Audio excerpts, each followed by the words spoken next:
The first thing I saw was the flashlight. A blinding white beam cutting through the darkness that had been my entire world for 6 months. I raised my arm to shield my eyes. The light was painful after so long in the shadows, and heard voices I didn't recognize. Police. Is anyone down here?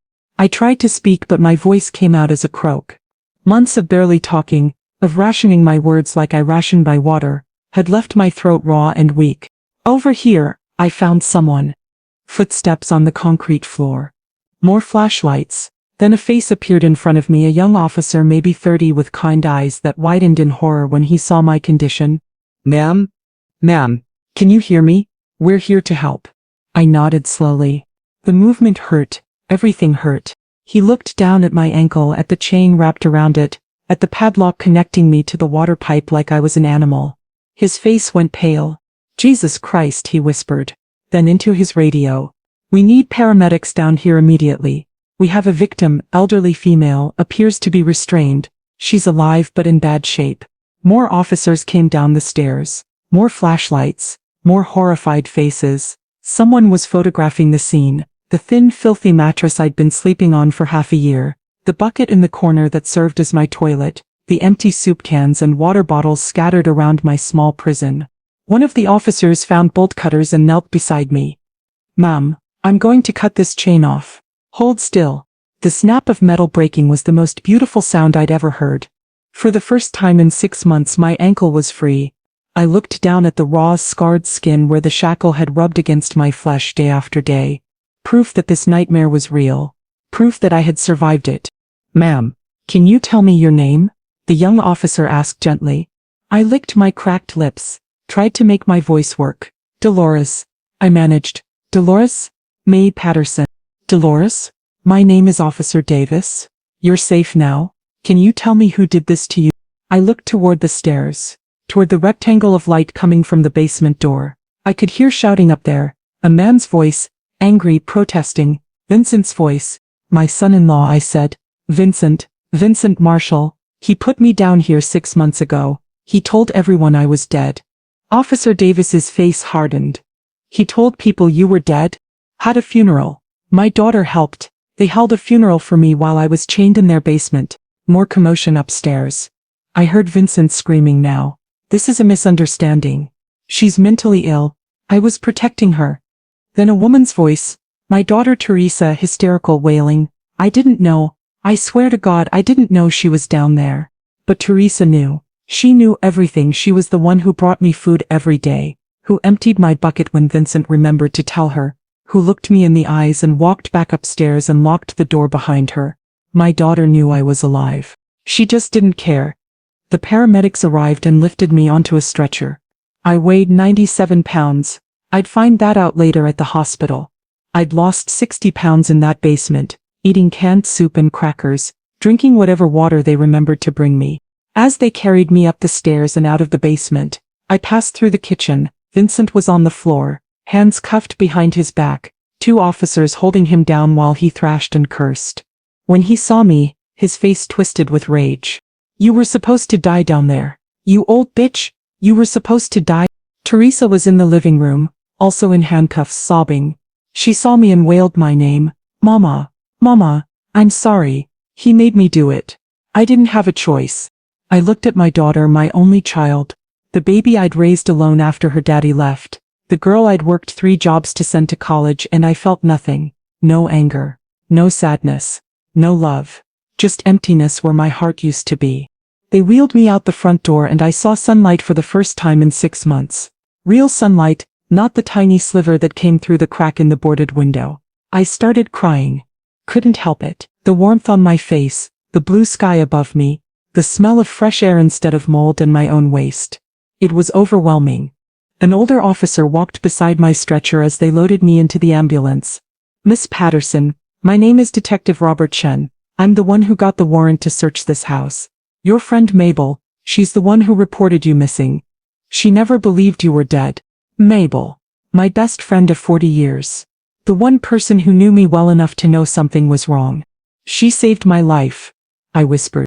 She never gave up on you, Detective Chen said. Never stopped asking questions. Never stopped pushing us to investigate. You're alive because of her. The ambulance doors closed, the sirens started, and as we pulled away from the house where I'd been imprisoned, starved and left to die, I closed my eyes and let myself feel something I hadn't felt in 6 months. Hope. But to understand how I ended up chained in my son-in-law's basement while my daughter brought me soup and pretended I didn't exist, I need to take you back to the beginning, back to before the fall, back to when I was Dolores May Patterson, living my best life at 72 years old. Before we continue, I just want to say thank you for taking the time to hear my story.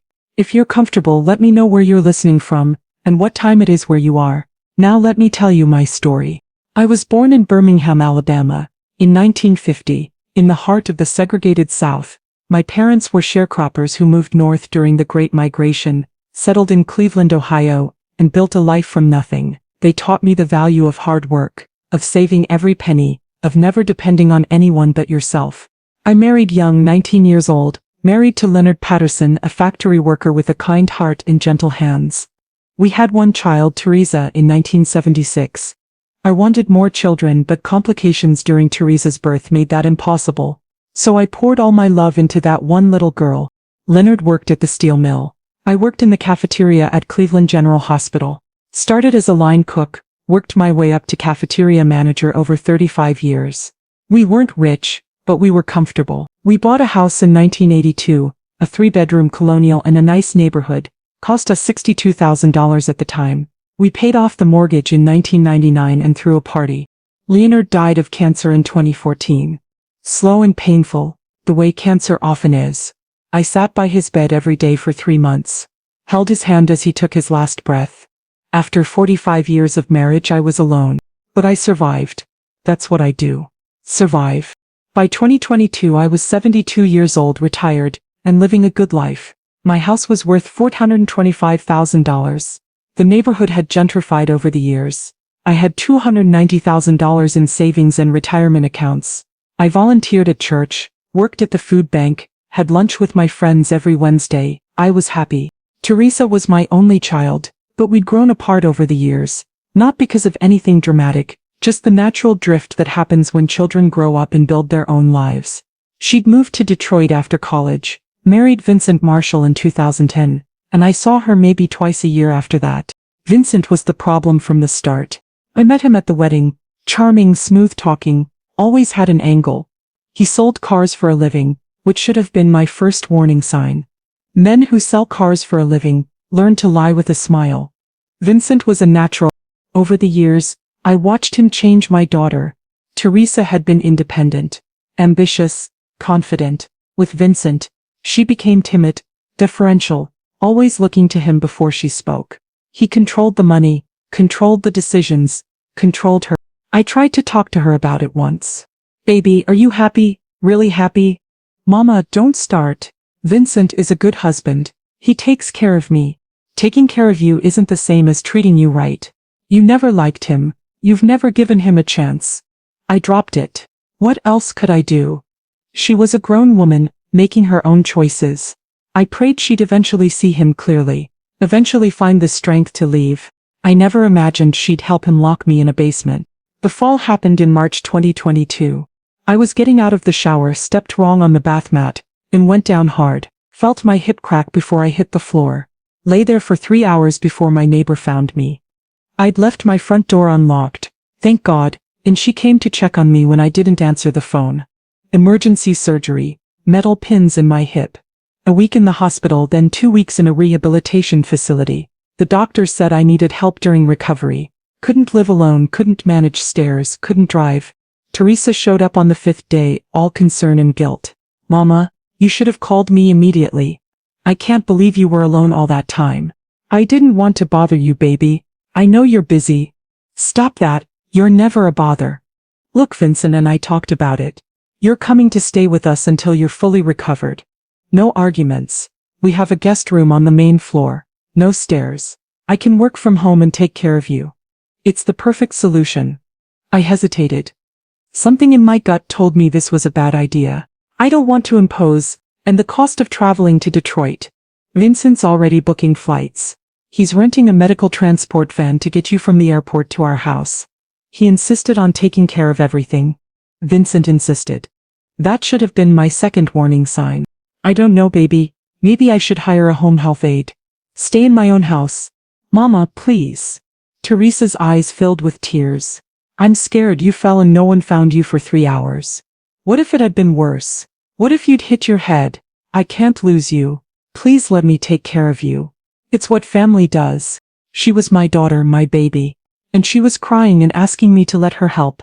So I said yes. That was my mistake. They flew me to Detroit 2 weeks later. I was in a wheelchair. Still recovering. Still in pain. Vincent met us at the airport with the rental van. All smiles and concern. Miss Dolores, you just relax. We're going to take such good care of you. Our house is your house for as long as you need. Their guest room was nice. Queen bed, private bathroom, a window overlooking the backyard. I thought maybe I'd been wrong about Vincent. Maybe he'd matured. Maybe this would be good for all of us. The first month was fine, better than fine. Teresa brought me meals in bed, helped me with physical therapy exercises, took me to doctor's appointments. Vincent was polite, even friendly. The pain in my hips started to fade. I started walking with a cane, then without it. I called my friends back home, told them I was healing well, told them I'd be back in a few months. Mabel said she was checking on my house every week, making sure everything was secure, life was good. Then Vincent started asking questions. Miss Dolores, I was thinking about your house back in Cleveland. It's just sitting there empty. That's a waste, don't you think? I'll be going back to it soon. Another month or two. But in the meantime you're paying property taxes, utilities, insurance, all for an empty house. Have you thought about renting it out? Getting some income from it? I don't want strangers in my house, Vincent. What about selling it? The market is hot right now. You could get top dollar, invest the money, not have to worry about maintenance and upkeep. That's my home. I've lived there 40 years. I'm not selling it. He dropped it. But I noticed the way his jaw tightened, the way his eyes went cold for just a second before he smiled again. A few days later he tried a different approach. Miss Dolores, I've been doing some research on financial planning for seniors. You know, making sure your assets are protected, making sure you're set up for the future. My assets are fine. My finances are fine. I'm sure they are. But have you thought about estate planning? What happens to your house, your savings, when you pass? You want to make sure Teresa is taken care of, right? I have a will. Everything goes to Teresa. Right. But wills can be contested, tied up in probate. There are better ways to handle things. Trusts, beneficiary designations. I'm a notary, you know. I could help you set things up properly. Save Teresa the hassle of dealing with lawyers and courts when the time comes. I appreciate the offer, but I'll handle my own affairs. His smile didn't waver, but his eyes went cold again. Of course. Just trying to help. After that conversation, things changed. Vincent stopped being friendly. He was still polite but distant, cold, and then the small cruelties began. Meals started arriving late. Sorry, Miss Dolores. I forgot you hadn't eaten. It's been so busy around here. My pain medication disappeared. Are you sure you didn't move it? You've been so forgetful lately. My phone went missing. We found it in the refrigerator. See, this is what I mean about your memory. Maybe we should talk to your doctor. The gaslighting was subtle at first, then blatant. Vincent would move things and swear I'd done it. Teresa would tell me I'd said things I never said. They'd have conversations in front of me and later claim they'd never happened. You're getting confused, Mama? Teresa would say, her voice dripping with fake concern. Maybe the fall affected you more than we thought. I wasn't confused. I knew exactly what was happening, but I was trapped. I couldn't walk well enough to leave on my own. I didn't have access to a phone. I didn't know anyone in Detroit. I was completely dependent on people who were trying to make me think I was losing my mind. Then came the documents. 2 months into my stay, Vincent came to my room with a stack of papers and a pen. Miss Dolores, I need you to sign a few things. Just routine paperwork, updating your address for mail forwarding, stuff like that. I was groggy. They'd given me a new pain medication that made me foggy and tired. The papers swam in front of my eyes. What is this? Just administrative stuff. You know how bureaucracy is. Sign here, here and here. I should have read every word, should have demanded time to review the documents. But I was drugged and exhausted and he was standing over me with that impatient smile. I signed. I didn't know I was signing away my life. Power of attorney, that gave Vincent legal authority to manage my finances, my property, my medical decisions. Deed transfer, that started the process of transferring my house from my name to Teresa's. Changes to my will, that added Vincent as a beneficiary. They had a notary witness the signatures, one of Vincent's friends who barely looked at me before stamping the documents. It was all official, all legal, all done while I was too drugged to understand what I was giving away. Over the next month, while I lay in that guest room slowly realizing something was very wrong, Vincent moved fast. He sold my house, put it on the market without telling me, accepted a cash offer of $400,000, closed in 3 weeks. The buyers were an investment company. They didn't ask questions, didn't care about the confused old woman whose name was on the deed until it suddenly wasn't. He drained my bank accounts. The power of attorney gave him access to everything. He transferred $290,000 in savings, retirement funds, investments, all of it into accounts only he controlled.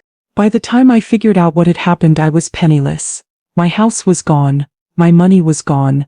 Everything I'd worked for my entire life, stolen by the man my daughter married. When I confronted them, I expected denial.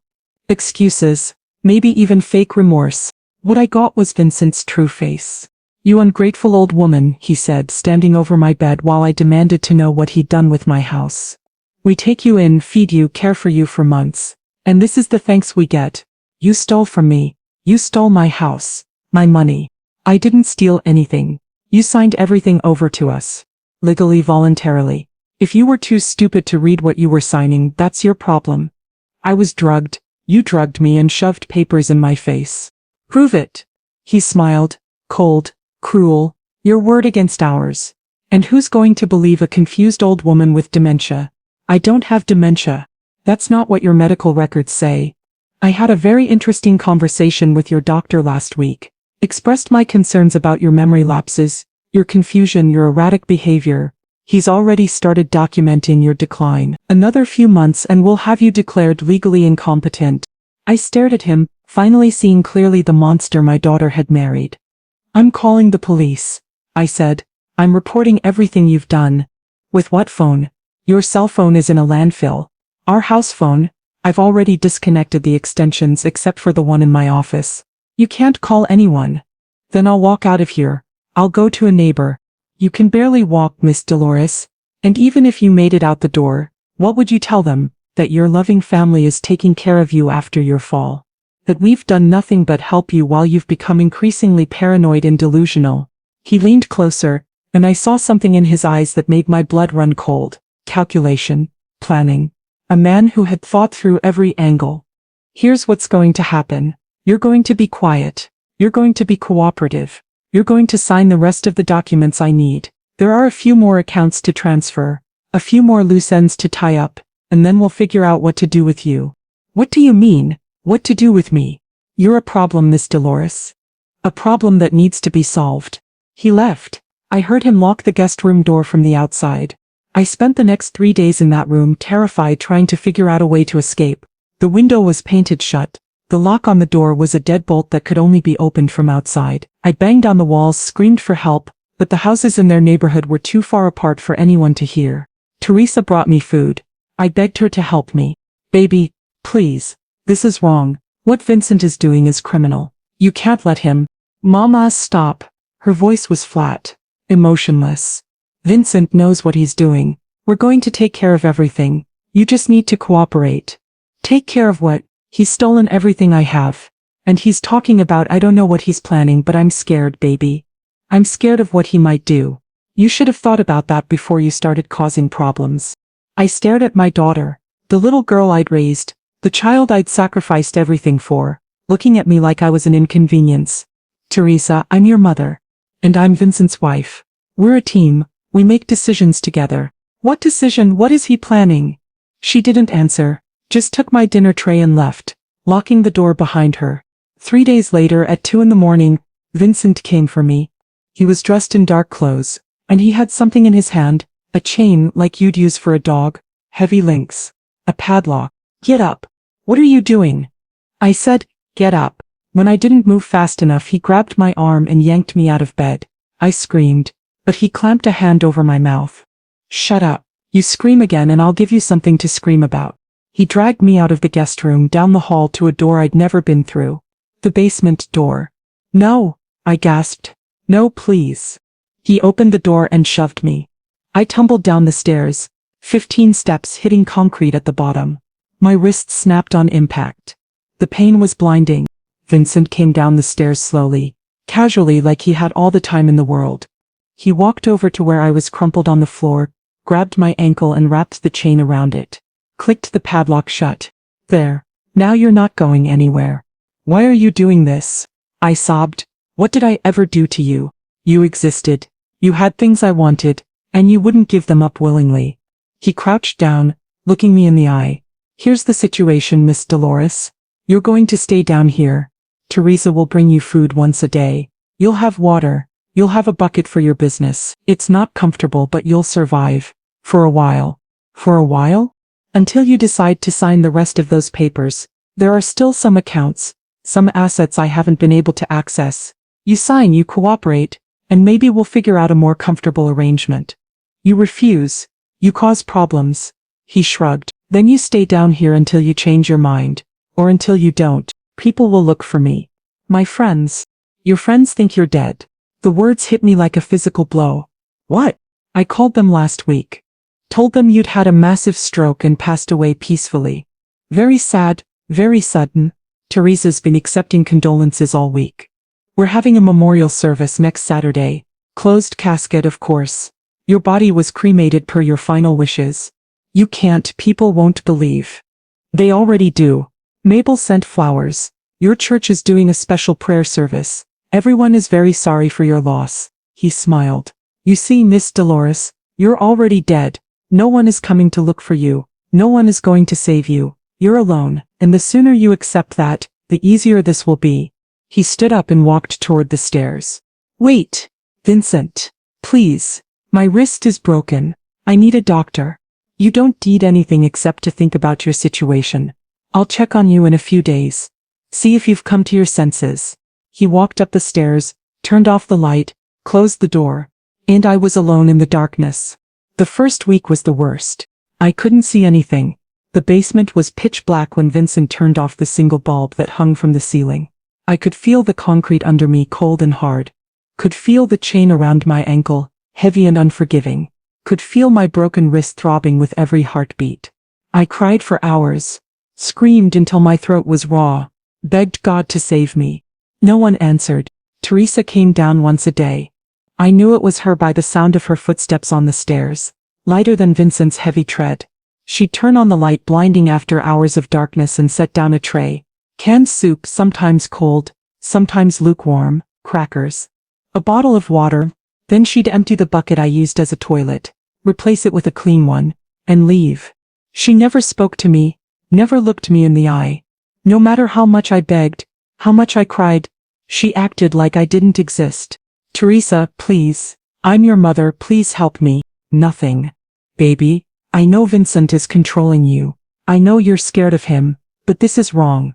You know this is wrong. Nothing. If you won't let me go, at least get me a doctor. My wrist. It's broken. It hurts so much. Please. She set down the tray, picked up the empty one and walked up the stairs without a word. That silence was worse than Vincent's cruelty. At least he was honest about what he was. Teresa pretended I wasn't even human. After the first week, I realized no one was coming to save me. I had two choices, give up and die, or survive long enough to escape or be found. I chose survival. The first thing I did was start tracking time.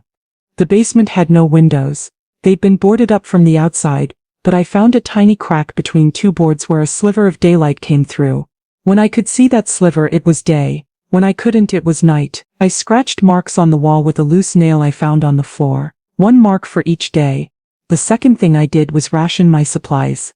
Teresa brought 1 bottle of water a day, not enough if I drank freely. I taught myself to take tiny sips, make each bottle last. Same with the soup. I ate slowly, savored every bite, never knowing if my next meal would come. The third thing I did was document everything. I found a stub of pencil in a corner of the basement, probably left behind by whoever had done construction work down there. I tore pieces from the cardboard boxes that were stacked against one wall, and I started writing. I wrote down dates, estimated based on my marks on the wall. I wrote down what happened each day, what Teresa brought, what Vincent said when he came down to threaten me, how I was feeling. I wrote down everything they'd done to me, every crime they'd committed, in case I ever got the chance to show it to someone.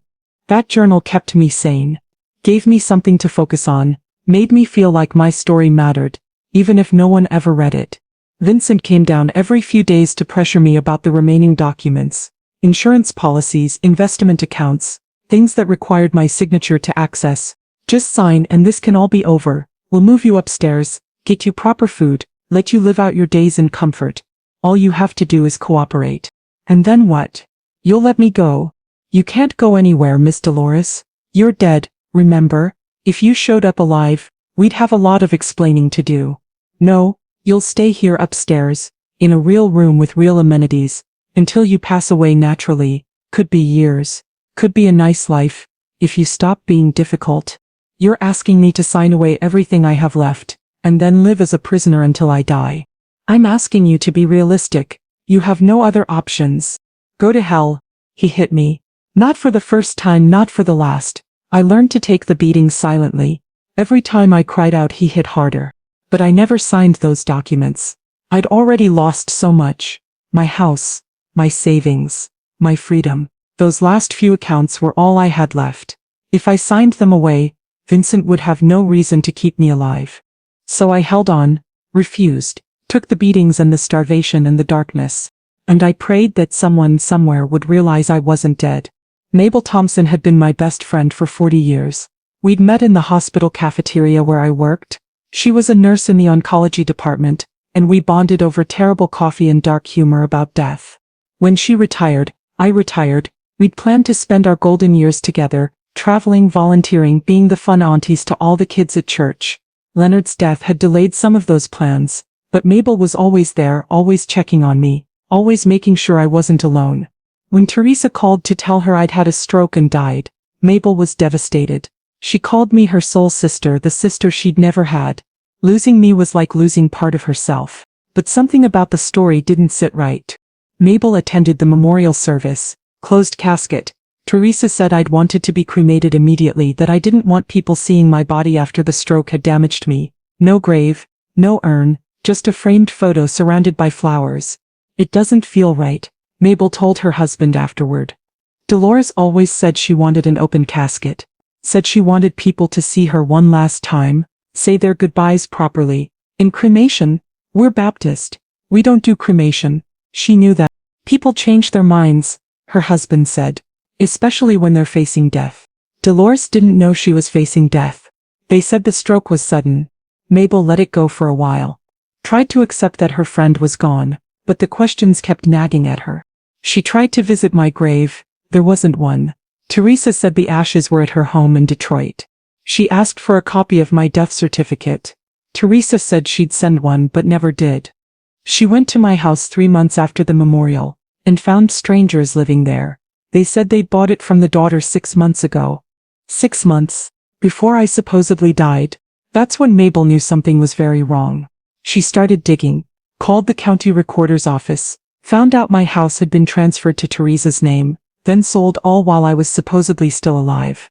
Called my bank. They wouldn't give her details, but confirmed the accounts were closed. Called the Social Security office. They had no record of my death, no death certificate, no cremation records, no grave, a house sold before I supposedly died, accounts closed under mysterious circumstances. Mabel called the police. I think my friend is still alive, she told them. I think her daughter and son-in-law did something to her. The first detective she spoke to was dismissive. Ma'am, if the family says she's dead, she's probably dead. Not everything is a conspiracy. But Mabel didn't give up. She kept calling, kept pushing, kept demanding someone take her seriously. Finally, her case landed on Detective Robert Chen's desk. Detective Chen was 53 years old, a 20-year veteran of the Detroit Police Department. He'd seen a lot of elder abuse cases, most of them dismissed or plea bargained down to nothing. He'd learned to recognize the signs: family members who isolated elderly relatives, who took control of their finances, who explained away suspicious circumstances with stories about dementia or confusion. When he read Mabel's file, alarm bells went off. He started investigating, pulled my financial records, Everything had been transferred or liquidated in a 3-week period, all authorized by a power of attorney that I'd supposedly signed. Pulled the real estate records. My house had been sold for cash. Fast, no inspection. Pulled my medical records. My doctor had been documenting cognitive decline based solely on reports from Vincent and Teresa. But there was no death certificate. No cremation records from any funeral home in Ohio or Michigan. No evidence that I had actually died. Detective Chen got a warrant. The day the police came to Vincent and Teresa's house, I had been in that basement for 187 days. 6 months and 5 days. I'd lost 60 pounds. My hair had started falling out from malnutrition. The sores on my body from lying on that thin mattress had become infected. I was dying slowly, and I knew it. But I was still alive, still refusing to sign those documents, still scratching marks on the wall, still writing in my cardboard journal. I heard the pounding on the door upstairs. Heard Vincent's voice, calm at first, then panicked. Heard Teresa screaming. Then I heard footsteps on the basement stairs. Multiple people. Flashlights cutting through the darkness. And I knew my prayers had finally been answered. The hospital stay lasted 3 months. I was severely malnourished, dehydrated, anemic. The broken wrist had healed wrong. They had to re-break it and set it properly. The infections required IV antibiotics for weeks. The muscle atrophy from 6 months of barely moving meant I had to relearn how to walk. But I survived. Detective Chen came to see me regularly during my recovery. He brought updates on the case, asked questions for his investigation, and sometimes just sat with me when I needed company. The DA is charging them both, he told me 2 weeks after my rescue. Vincent is facing kidnapping, false imprisonment, aggravated assault, elder abuse, theft, fraud, and filing false death records. If convicted on all counts, he's looking at 20 to 30 years. And Teresa? She's claiming she didn't know. Says Vincent forced her to go along with everything. That she was afraid of him. That's a lie. She brought me food every day. She looked me in the eye and walked away. She knew exactly what was happening. We know. We found her fingerprints on the padlock on the chain. She was an active participant. The DA is charging her as an accessory kidnapping, false imprisonment, elder abuse. She's looking at 10 to 15. I closed my eyes. My daughter was going to prison. My only child. The baby I'd held in my arms. Rocked to sleep, sacrificed everything for. Are you okay? Detective Chen asked. No, but I will be. The trial began 8 months after my rescue. It was national news. Woman imprisoned in basement while family held fake funeral. The headlines wrote themselves. True crime podcasts covered it. News vans camped outside the courthouse. Everyone wanted to hear the story of the elderly woman who was chained up and left to die while her daughter served soup and pretended she didn't exist. I testified for 2 days. I told them everything. The fall, the manipulation, the drugged signatures, the theft. Vincent throwing me down the basement stairs. The chain around my ankle. The darkness. The beatings. The starvation. I showed them my journal. The cardboard pages covered in tiny handwriting, documenting every day of my captivity. I showed them the scars on my wrist, on my ankle, on my back. I showed them the photographs the police had taken when they found me, a skeleton wrapped in skin barely recognizable as human. The jury watched the evidence with horror on their faces. Some of them cried. Vincent's lawyer tried to paint me as mentally ill, as someone who had misunderstood the situation. My client was caring for a confused elderly woman who had become a danger to herself. The basement was for her own protection. Protection? The prosecutor asked. She was chained to a pipe. She had a broken wrist. She weighed 97 pounds. In what world is that protection? The lawyer had no answer. Teresa's lawyer tried a different approach. My client was a victim of domestic abuse. She was controlled by her husband, terrified of him. She did what she did to survive. I was asked about this during my testimony. Mrs. Patterson, do you believe your daughter was forced to participate in your captivity? I looked at Teresa sitting at the defense table. She looked older than her 46 years, smaller. Her eyes were red from crying. No, I said. I don't believe she was forced. Vincent is a monster, but Teresa made her choice. She chose him over me. Every day for 6 months, she chose him over me. Did she ever try to help you? Express remorse? She never said a word to me, not one word. I begged her. I'm her mother. I begged her to help me, and she looked right through me like I wasn't there. That wasn't fear. That was choice. Teresa started crying. I didn't look at her again. The jury deliberated for 6 hours. Vincent Marshall, guilty on all counts. Sentenced to 15 years in state prison with no possibility of parole for at least 10 years. Teresa Marshall, guilty on all counts. Sentenced to 7 years in state prison with no possibility of parole for at least 5 years. When the verdicts were read, Vincent exploded. He had to be restrained by bailiffs, as he screamed obscenities at me, at the judge, at his own lawyer. She was supposed to die. She should be dead. This isn't fair. Teresa just sat there crying silently, staring at the table in front of her. As the officers led them away, Teresa finally looked at me. Her mouth moved. She was saying something. I couldn't hear it, but I could read her lips. I'm sorry, Mama. I turned away. Sorry wasn't enough. Sorry couldn't give me back those 6 months. Sorry couldn't undo the betrayal, the hunger, the pain, the darkness. Sorry was just a word, and words from Teresa meant nothing to me anymore. Recovery took a long time. Physical recovery came first. 6 months of rehabilitation to regain my strength, rebuild my muscles, learn to walk properly again. My body would never be the same. I walked with a cane now, probably always would. The scars on my ankle and wrist would fade but never disappear. Mental recovery took longer. The nightmares came every night for the first year. Dreams of being back in that basement, chained alone, hearing Vincent's footsteps on the stairs. I'd wake up screaming, drenched in sweat, convinced I was still there. I found a therapist who specialized in trauma. We met twice a week at first, then weekly, then monthly as I slowly healed. She helped me understand that what had happened wasn't my fault, that I hadn't missed warning signs, that Vincent and Teresa's betrayal said everything about them and nothing about me. You survived, she told me. For 6 months, in conditions that would have broken most people, you survived. That's not weakness, that's the strongest thing a person can do. The court ordered full restitution. The money Vincent had stolen from my accounts, from the sale of my house, was recovered from assets seized during the investigation.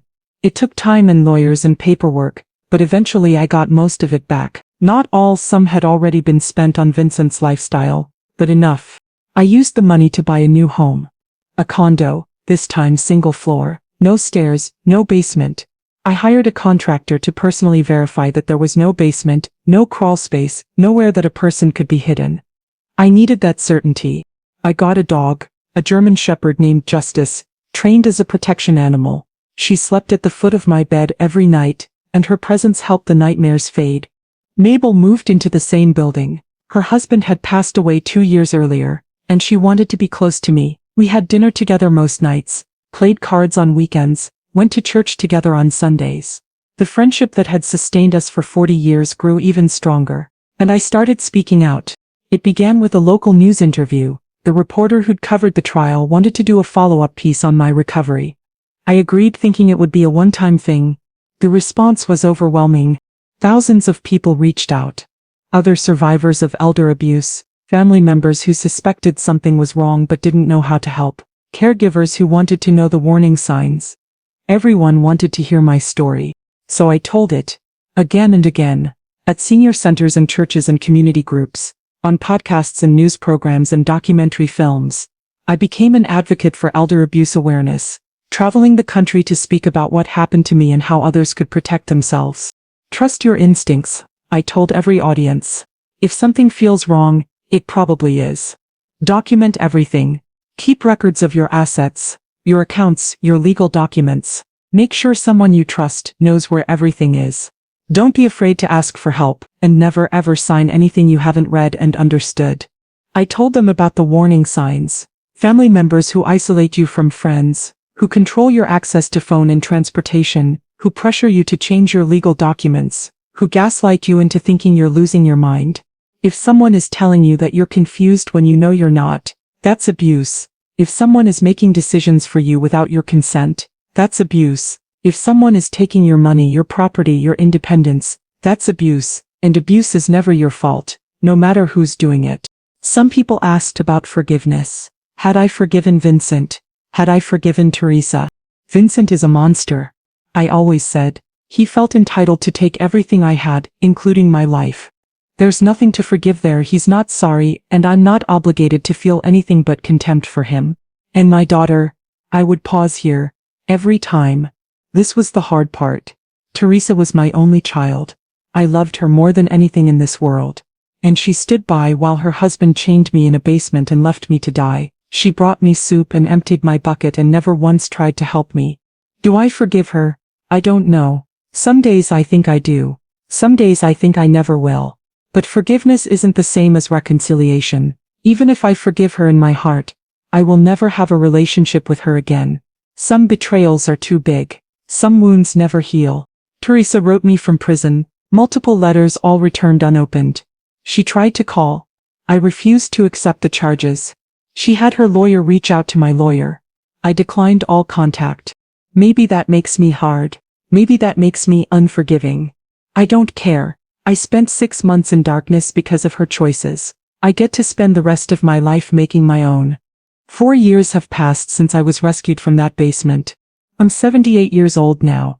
I walk slower than I used to, lean heavier on my cane, take more pills in the morning, but I'm alive. I'm free. I'm surrounded by people who love me. My condo is full of light. I keep the curtains open all day every day. After 6 months in darkness, I never take sunlight for granted. Sometimes I just sit on my balcony and close my eyes and feel the warmth on my face, remembering how desperately I prayed for that feeling when I was chained in that basement. Justice sleeps at my feet while I write this. She's getting older too, gray in her muzzle now. Slower on the stairs. But she still watches over me, still alerts when someone comes to the door, still makes me feel safe in a world that taught me how unsafe it can be. Mabel is coming over for dinner tonight. We're making Leonard's favorite smothered pork chops and rice, with collard greens and cornbread, food that Patricia would have called too heavy. Food that tastes like home. Vincent is still in prison. He'll be there for at least another 6 years. Probably more. I don't think about him much anymore. He's not worth the mental energy. Teresa was released last year early. For good behavior, she tried to contact me again, showed up at my building, was turned away by security, sent more letters all returned. I heard through the grapevine that she's living in a halfway house somewhere, working at a fast food restaurant, trying to rebuild a life from nothing. Part of me feels sorry for her. She's my daughter after all. She made terrible choices, but she's still the baby I held in my arms. The little girl who used to climb into my bed during thunderstorms. The young woman who cried at her father's funeral. But then I remembered the silence.